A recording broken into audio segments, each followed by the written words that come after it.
مولا کی ولایت کتنی اہم ہے. حضرت امام جعفر صادق علیہ السلام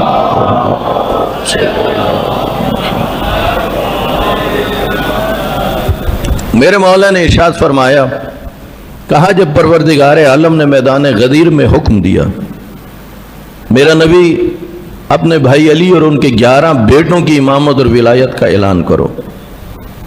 پیغمبر نے حکم خدا سے اعلان کر دیا.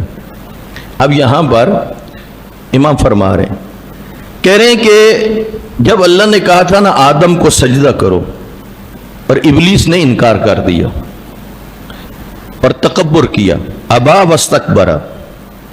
امام فرماتے ہیں اگر ابلیس اس حکم خدا کے بعد اتنا لمبا اللہ کو سجدہ کرے جتنے روح زمین پر رہنے والوں کی زندگی ہے، اتنا لمبا سجدہ اگر وہ کرے تو فرمایا اللہ نہ وہ سجدہ قبول کرے گا نہ اسے کوئی اس کا فائدہ ہوگا، چونکہ اس نے وہ جو حکم تھا اس کا کیا کر دیا تھا؟ انکار. یہ بات کہہ کے امام نے فرمایا جو بھی جب تک اعلان غدیر پر ایمان نہیں لائے گا جتنی عبادتیں کر لے نہ اللہ قبول کرے گا نہ اسے کوئی فائدہ پہنچے گا.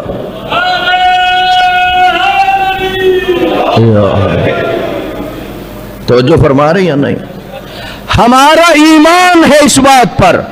بلکہ میں آپ کی خدمت میں عرض کروں، بہت بڑے مفتی اہل حدیث کے مولانا محمد اسحاق، آپ نے سنا ہوگا، سنا یا نہیں سنا؟ وہ اپنی تحقیق بیان کر رہے تھے، بتلا رہے تھے لوگوں اگر اہل بیت کی محبت نہیں، یاد رکھنا تمہاری نمازیں روزے تمہارے منہ پہ مار دیے جائیں گے.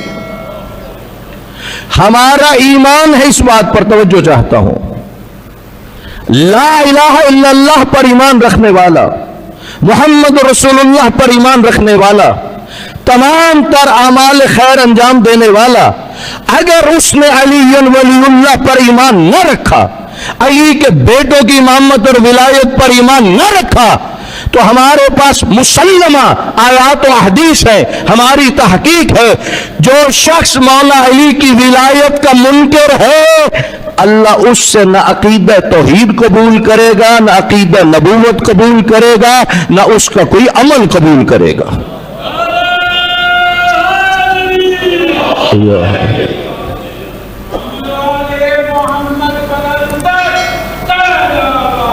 اللہم صلی علی محمد.